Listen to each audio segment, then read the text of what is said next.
Hello everyone, this is Dr. Madhusudan Rao and the program I teach medical students. Today I touch on the topic absence now. As a sixth cranial nerve, the nucleus of the sixth cranial nerve is located in the upper pons, lying superior medial to the facial nerve nucleus.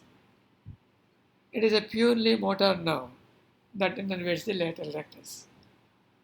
The axons of this cranial nerve, they run in the pons in close proximity to the fibers of the pyramidal tract and exit at the pontomedullary junction. The nerve ascends in the cranium to reach the lateral wall of the cavernous sinus, ultimately leave the superior orbital fissure to innervate the lateral rectus. The nucleus of the abducens nerve receives its fibers from both the hemispheres, that is, it is bilaterally innervated. It also receives the fibers from the contralateral parapontine reticular formation and in turn sends the fibers which cross to the opposite side to run under the medial longitudinal fasciculus and innervate the contralateral third nerve nucleus. Thus, the abscess nerve controls the abduction of the ipsilateral eyeball and adduction of the contralateral eyeball. Thus, it is responsible for the horizontal gaze, horizontal conjugate movement of the eyeballs. The lesions of the absence nerve results in the ipsilateral gaze paralysis.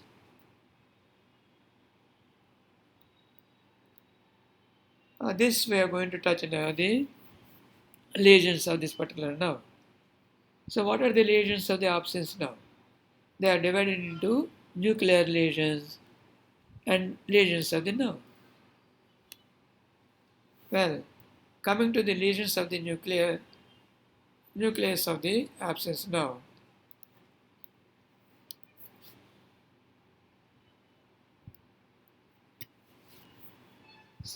They could be in the upper pons or in the lower pons. The lesions of the nucleus of the upper pons results in ipsilateral paralysis of abduction and diplopia, and ipsilateral facial nerve paralysis, and ipsilateral horizontal gaze paralysis.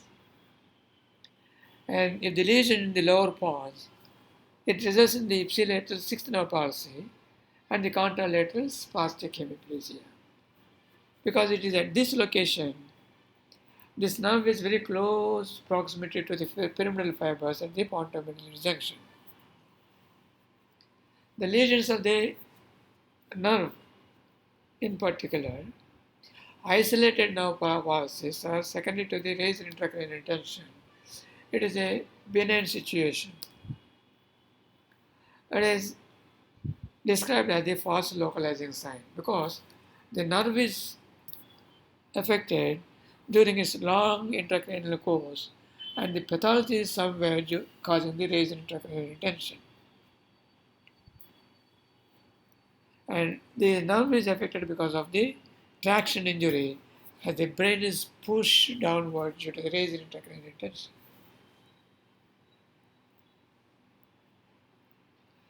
The lesions could be anywhere from the point of its nucleus to the level of orbit. They could be neoplasms, they could be due to injuries, or could be ischemia or aneurysms, etc. The lesions of the sixth nerve are described in a particular term called sixth syndrome. They indicate the level of this lesion in the course of this particular nerve. Number one is the brainstem syndrome. Number two is the syndrome of raised intracranial tension. Number three is the petrous apex syndrome. Number 4 is the cavernous sinus syndrome. And the finally, fifth is the Arbit syndrome.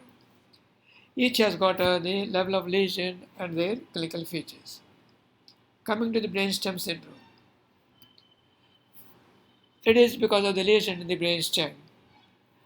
It includes Raymond syndrome, where the lesion in the inferior medial part of the pons, involving the sixth nerve palsy ipsilaterally with contralateral hemiplegia. A simple, minimal lesion. The Millard-Goldblatt syndrome, it is a bit extensive lesion, resulting in the sixth nerve palsy on the ipsilaterally and ipsilateral seventh nerve palsy and contralateral hemiplegia. If the lesion is a little more extensive, it is described as Foley syndrome, wherein it is characterized by the ipsilateral sixth nerve palsy, lateral gaze paralysis, and ipsilateral fifth and eighth nerve palsies, and also ipsilateral harness syndrome. And elevated intracranial pressure syndrome is due to the raised intracranial tension resulting in the isolated sixth nerve palsy. It is described as the pseudotumor cerebri, and it is characterized by the presence of papilledema with normal ventricular sign and the visual disturbances. The Petrus apex syndrome is due to the lesion when the nerve is passing through the Dorello's canal. It is affected in the arteritis media and other inflammatory conditions. The cavernous sinus syndrome is the lesion in the lateral wall of the cavernous sinus. Besides the sixth nerve palsy, there is involvement of the third and fourth cranial nerves. Arbit syndrome, the patient suffers from a painful eyeball with severe congestion. Secondly to the lesion in the orbit, it is associated with the proptosis. Coming to the gaze paralysis, it can be described as the ipsilateral gaze paralysis or the contralateral gaze paralysis. It has got two centers, that is cortical center and the pontine center. Cortical center results in the ipsilateral gaze paralysis, that is contralateral gaze paralysis. That is cortical center, it results in the controls the contralateral gaze conjugate movement, whereas the pontine center controls the